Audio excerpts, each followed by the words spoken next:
Haleluya.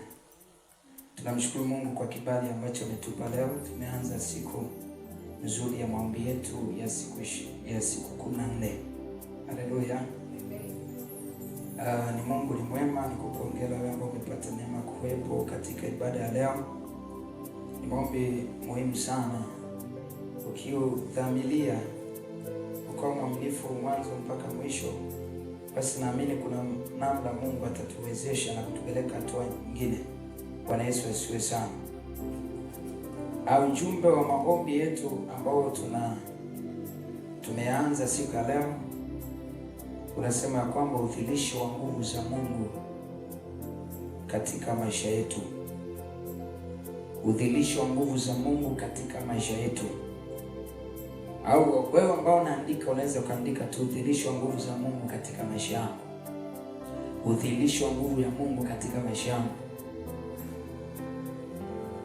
Tutatembea kwa kadri Roho Mtakatifu atakavyotuongoza.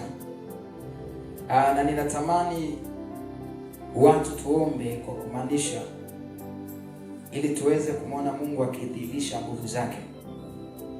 Bwana Yesu asifiwe sana. Siku zote tunaelewa ya kwamba Mungu wetu ni Mungu mwenye nguvu. Na siku zote tunawaambia watu ya kwamba Mungu wetu ni Mungu mwenye uweza, ni Mungu mwenye nguvu.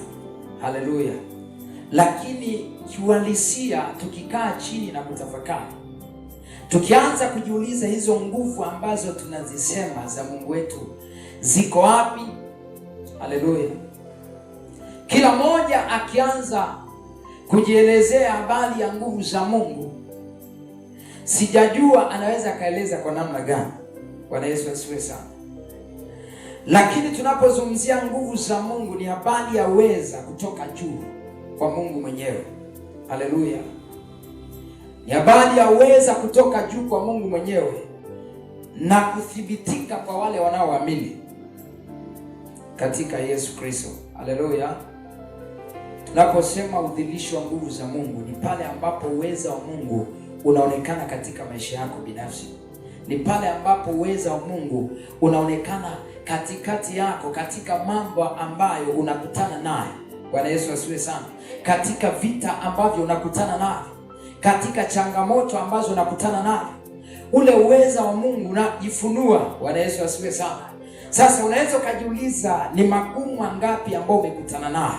Ni changamoto ngapi ambazo umekutana nazo? Ni shida ngapi ambazo umekutana nazo? Je, ile nguvu ya Mungu imefanya kazi gani katika hizo changamoto ambazo umekutana nazo?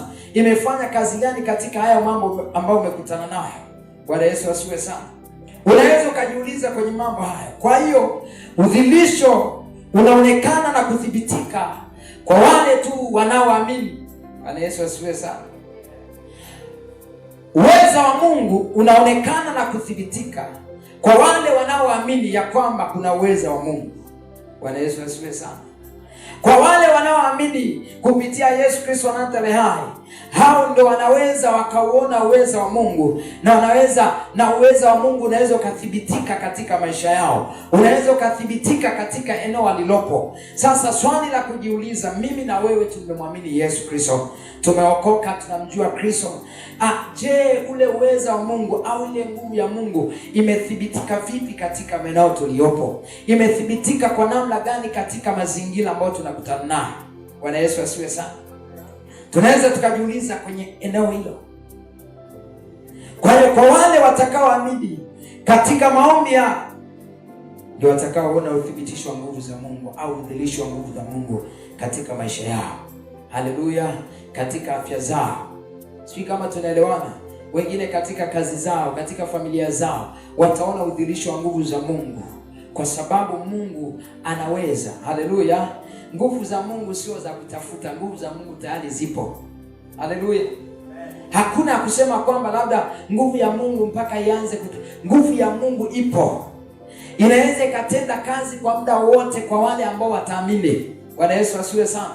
Inaweza kufanya kazi kwa muda wote kwa wale ambao watatamani kuona ule uwezo. Na mbaya zaidi sasa, hakuna mtu ambaye hatamani kuona uwezo wa Mungu. Hakuna mtu ambaye atamani kuona udhihirisho wa nguvu za Mungu. Kuna mtu anakutana na mazingira fulani, natamani nione nguvu za Mungu katika haya mazingira, natamani nione mkono wa Mungu katika haya mazingira, lakini anakuja kushangaa haoni chochote, haoni udhihirisho wote, haoni hata dalili. Bwana Yesu asifiwe sana. Sisi kama tunaelewana. Kwa hiyo nguvu za Mungu zipo, hata hapa nguvu za Mungu zipo, ila changamoto iliyopo ni akina nani watathibitisha au kina nani watadhihirisha. Bwana Yesu asifiwe sana. Ni akina nani watadhihirisha? Kama una Biblia yako unaweza ukafungua katika kitabu cha Yohana Mtakatifu sura ya 1 na ule mstari wa 1 mpaka wa 8. Biblia inasema ya kwamba hapo mwanzo kulikuwako neno, naye neno alikuwako kwa Mungu, naye neno alikuwa Mungu. Huyo mwanzo alikuwako kwa Mungu. Vyote vilifanyika kwa huyo, wala pasipo yeye hakikufanyika chochote kilichofanyika. Ndani yake ndimo ulimokuwa uzima, na ule uzima ulikuwa nuru ya watu. Nayo nuru yang'aa gizani, wala giza halikuiweza. Palipotokea mtu ametumwa kutoka kwa Mungu, jina lake Yohana. Huyo alikuja kwa ushuhuda, ili aishuhudie ile nuru, wote wapate kuamini kwa yeye. Huyo hakuwa ile nuru, bali alikuja ili aishuhudie ile nuru. Bwana Yesu asifiwe sana. Haleluya, watu wa Mungu. Uthibitisho wa Mungu au uthibitisho wa nguvu za Mungu au udhihirisho wa nguvu za Mungu ni kuonekana halisi kwa matendo makuu ya Mungu kwenye maisha ya mtu. Tunaposema fulani ana udhihirisho wa nguvu za Mungu, maana yake ya kwamba kuna jambo limetendeka katika maisha yake na watu wameliona na kulitazama sawasawa kwa macho yao. Bwana Yesu asifiwe sana. Sasa tunakuja kuona katika kitabu cha Yohana mahali hapa anasema huko mwanzo kulikuwa na neno, na huyo neno alikuwa ni Mungu mwenyewe. Bwana Yesu asifiwe sana. Na kupitia neno ile kuna vitu vilionekana, kuna mambo yalionekana. Sasa Biblia inatuambia kwamba Yohana alitumwa kuja kushuhudia habari ya uweza wa Mungu aliye hai, habari ya jinsi ya nguvu alionayo Yesu Kristo anatele hai, ambaye ndiyo neno mwenyewe. Haleluya, ambaye ndiyo neno mwenyewe. Anasema Yohana yeye hakuwa yeye nuru, bali alikuja kuishuhudia ile nuru. Maana yake alikuja kuthibitisha ile nuru au kuitangaza kwa watu ile nuru. Maana yake ile nuru ndio uweza wenyewe wa Mungu mwenyewe. Bwana Yesu asiwe sana. Ile nuru ndio uweza wa Mungu mwenyewe. Maana yake ni nini? Palipo na udhihirisho wa nguvu za Mungu hakuna giza.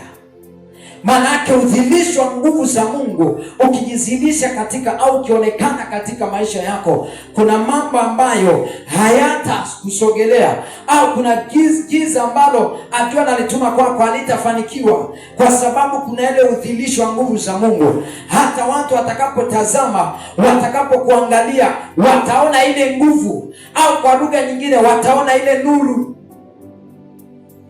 Bwana Yesu asiwe sana. Wataona ile nuru. Kila mmoja anatamani kuwa na udhihirisho wa nguvu za Mungu katika maisha yake. Bwana Yesu asiwe sana. Lakini wale wanaostahili kudhihirisha zile nguvu za Mungu ni wachache. Bwana Yesu asiwe sana. Kwa hiyo nguvu za Mungu tayari zipo, lakini wanaostahili kuzidhihirisha hizo nguvu za Mungu ni wachache. Hata kama wakiwepo hao wachache, wanadhihirisha nusu. Bwana Yesu asifiwe sana. Tunadhihirisha uwezo wa Mungu nusu kwenye mambo kadha wa kadha. Yaani watu wanatazama nguvu za Mungu kwenye maeneo kadhaa tu, lakini wakija kwenye maeneo mengine wanakuta hewa. Bwana Yesu asifiwe sana. Wanakuta hewa. Sasa unaanza kujiuliza, Mungu wetu au nguvu za Mungu zinajidhihirishaga nusu? Ukija kuona kwamba hapana, Nguvu za Mungu zina uwezo wa kujidhihirisha moja kwa moja au kwa ukubwa ule unaotakiwa, lakini sasa hatujafikia viwango vya kustahili kudhihirisha nguvu za Mungu sawasawa na jinsi inavyotakiwa. Haleluya! Hatujafikia viwango hivyo, na hivyo viwango sasa ndivyo tunavitafuta katika maombi haya, ili tustahili kudhihirisha uweza ule wa Mungu katika maisha yetu, tuweze kustahili kudhihirisha nguvu za Mungu katika kila maeneo ambayo tunapita. Kuna mtu mmoja anaelewa kile ambacho nakizungumza? Bwana Yesu asiwe sana. Kwa hiyo unaweza ukajiuliza, nguvu za Mungu umeziona kwenye mambo kadha, kwenye mambo ya mkini madogo madogo, lakini yale mambo makubwa muda mwingine hata hauoni kwamba kuna Mungu. Bwana Yesu asiwe sana. Kwa hiyo kama hawapo kudhihirisha nguvu za Mungu, uwe na uhakika ya kwamba hizo nguvu za Mungu hazitaonekana. Kama hawapo kudhihirisha nguvu za Mungu, hizo nguvu za Mungu hazitaonekana. Sasa ni nani ambaye anaweza kustahili kudhihirisha nguvu za Mungu? Ni mimi na wewe ambao tunaweza kustahili kudhihirisha nguvu za Mungu. Je, sasa tunadhihirisha vipi? Bwana Yesu asiwe sana.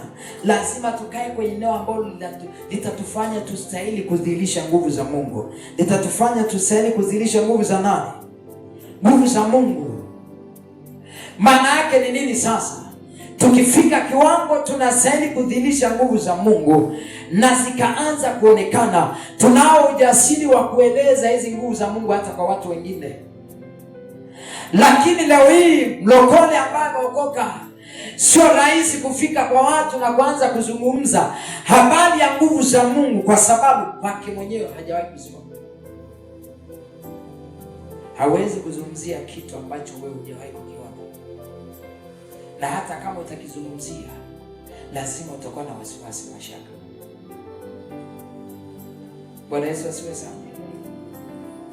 Watu wengi leo hii tunaogopa hata kueleza habari ya uweza wa Mungu katika mazingira tuliyopo. Tunaogopa kueleza habari ya uweza wa Mungu katika maeneo ambayo tuliyopo. Kwa sababu gani? Tukijitazama hata sisi ule uweza hatujawahi. Ukijitazama hata wewe ile nguvu ambayo unatamani uieleze kwa watu haujawahi kiona. Wakikuuliza hiyo nguvu mbona hatuioni kwako, hauna cha kujibu. Bwana Yesu asiwe sana. Hauna cha kujibu. Lakini leo hii sasa tuna nafasi ya kusogea mbele za Bwana. Haiwezekani tukakosa cha kujibu. Haiwezekani tusionyeshe nguvu za Mungu na tunamjua Mungu. Haleluya. Lazima tufike kwenye viwango vya kustahili kudhihirisha nguvu za Mungu, ili tupate ujasiri hata wa kuambia watu wengine ambao hawajamjua Mungu, hawajaokoka, ya kwamba tuambie nguvu za Mungu zipo. Mungu anaweza kukutoa hapo kwenye changamoto ulionayo. Mungu anaweza kubadilisha tabia yako. Mungu anaweza kubadilisha changamoto yako. Bwana Yesu asiwe sana. Huwezi kusema ya kwamba Mungu anaweza kubadilisha tabia wakati wewe mwenyewe ule uwezo wa Mungu haujawahi kuonekana kwako kubadilisha tabia ulionayo. Bwana Yesu asifiwe sana. Huwezi kusema kwamba nguvu za Mungu zinaweza kubadilisha maisha wakati huo nguvu za Mungu hizo unazosema wewe mwenyewe maisha yako hajawahi kubadilika.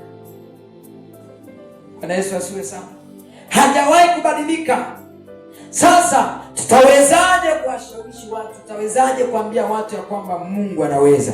Mungu anaweza kukuinua. Mungu anaweza kukuponya. Mungu anaweza kutoa hapa. Ni habari ya kuhitaji kustahilishwa kuweza kudhihirisha nguvu za Mungu katika maisha yetu. Ikifika kiwango tukaziona nguvu za Mungu katika eneo tuliopo, uwe na uhakika hakuna mtu ambaye anaweza kukosa ujasiri. Bwana Yesu asifiwe sana. Haleluya watu wa Mungu. Sisi kama tunaelewana. Ninasema kwamba ikifika kiwango una uwezo wa kudhihirisha nguvu za Mungu, au nguvu za Mungu zikiwa katika maisha yako, hautaona aibu kuzielezea hizo nguvu za Mungu kwa watu wengine. Hautaona shida kuelezea uwezo wa Mungu kwa majirani zako, kwa rafiki zako. Bwana Yesu asifiwe sana. Kwa sababu atakuwa anaona hata ule uwezo wa Mungu ndani yako unatenda kazi. Kuna mtu mmoja anaelewa kile ambacho Roho Mtakatifu anatufundisha. Bwana Yesu asifiwe sana. Kwa hiyo na kadri siku zinavyosogea, dunia ndio inazidi kuwa na nguvu kubwa. Inakuwa na nguvu kubwa kwa watu. Kwa sababu gani? Watu wengi wanaisikia dunia kuliko kumsikia Mungu. Ninapozungumzia dunia, simaanishi ya kwamba dunia hii, ninazungumzia habari ya walimwengu. Haleluya! Watu wa mataifa leo wanakuwa na nguvu kutupita sisi. Muda mwingine mpaka wateule wa Mungu wanashawishiwa na watu wa mataifa kutoka kwenye msingi wa Kristo. Kwa sababu gani? Wanaona jinsi ambavyo tunaishi na jinsi wao wanavyoishi ni tofauti. Haleluya! Wana vitu ambavyo ukiwatazama, mtu uliokoka unaanza kutamani. Bwana Yesu asifiwe sana. Natamani ningekuwa kama fulani, ningekuwa kama baba fulani, ningekuwa kama familia fulani. Bwana Yesu asifiwe. Wakati huo wewe na Mungu, yeye hana Mungu. Wakati inatakiwa wewe unavyoishi wenyewe watamani jinsi ulivyo. Haleluya! Watamani jinsi ulivyo, watamani ya kwamba natamani niwe kama mtumishi fulani, natamani niwe kama mafulani. Bwana Yesu asifiwe sana. Lakini leo hii walimwengu wanakuwa na nguvu kupita watu wa Mungu. Kwa nini? Kwa sababu masikio yao yamekuwa bize kusikia sana habari ya walimwengu, na hawana muda wa kumsikia Mungu ambaye anaweza kudhihirisha nguvu ndani yao. Bwana Yesu asifiwe sana. Haleluya! Maana yake wameipa dunia nafasi kubwa kupita kawaida, na Mungu wa mbinguni aliye hai hawezi kudhihirisha nguvu zake kama hujampa nafasi. Mungu aliye hai hawezi kudhihirisha uweza wake kama hujampa nafasi. Mungu anadhihirisha uweza wake kwa wale ambao wanamwamini na pia wanampa muda. Bwana Yesu asifiwe sana. Kwa kadri ya nafasi unayompa Mungu, ndivyo Mungu atakavyozidi kudhihirisha nguvu zake katika maisha yako. Sijui kama tunaelewana. Kwa kadri unavyompa nafasi Mungu katika maisha yako, ndivyo utakavyo mfanya Mungu azidi kuachilia nguvu au udhihirisho wa nguvu ndani yako. Hilo ni jambo la kuzingatia sana. Bwana Yesu asifiwe sana. Mungu yuko tayari kudhihirisha nguvu zake katika maisha yetu au kwa watu wake, lakini wale wanaotakiwa kudhihirisha au kudhihirishiwa hiyo nguvu hawako tayari. Bwana Yesu asifiwe sana. Hawako tayari. Wale wanaotakiwa kudhihirishiwa hizo nguvu hawako tayari. Sio kwamba hawako tayari kwa kukataa kwa midomo yao. Ukimuuliza fulani ya kwamba vipi, uko tayari udhihirisho wa Mungu uonekane, atakwambia ndio, lakini ndani ya moyo wake hayuko tayari. Bwana Yesu asifiwe sana. Kwa mdomo atakwambia ndio, atakwambia ndio, natamani nione udhihirisho wa nguvu za Mungu, natamani nione udhihirisho uweza wa Mungu katika maisha yangu, lakini ndani ya moyo wake au maisha anayoishi yanamkatalia kwamba mimi sitaki habari ya udhihirisho wa nguvu za Mungu, mimi nibaki hivi, ni afadhali nibaki hivi. Bwana Yesu asifiwe sana. Jinsi unavyoishi inafika mahali anasema mimi nimeamua kubaki hivi nilivyo. Hahitaji kusema ya kwamba mimi sitaki. Moyo wako jinsi ulivyo, maisha yako unayoishi ndio anaditamai, yana tafsiri ya kwamba utaki kudhihirishiwa nguvu za Mungu au unataka. Huyu mtu ana shauku ya kudhihirishiwa nguvu za Mungu, na huyu mtu hana shauku ya kudhihirishiwa nguvu za Mungu. Maisha anayoishi, jinsi alivyo, namna anavyotembea, nafasi yake kwa Mungu ikoje? Bwana Yesu asiwe sana. Kwa hiyo hawako tayari. Hata Biblia anasema ya kwamba watu wangu wananiheshimu kwa midomo yao, lakini mioyo yao iko mbali nami. Bwana Yesu asiwe sana. Ukisoma hiyo Isaya 29:13 utaona anasema watu wangu wananiheshimu kwa midomo yao. Wakija hapa kanisani wanaimba haleluya, Bwana tunakutukuza, Bwana tunakuinua, Bwana tunakuheshimu, lakini mioyo yao inamtukana Mungu. Ndio Mungu wewe mjinga, hauna nafasi, hauna lolote katika maisha yangu haujachangia chochote. Bwana Yesu asifiwe sana. Lakini ukimwona hapa analukaluka, anamtukuza Mungu, anamuinua, kama ni mhubiri anahubiri vizuri, lakini ndani ya moyo wake ni wewe Mungu mpumbavu sana, wewe Mungu ni mjinga sana. Ifike mahali tutazame mioyo yetu jinsi ilivyo.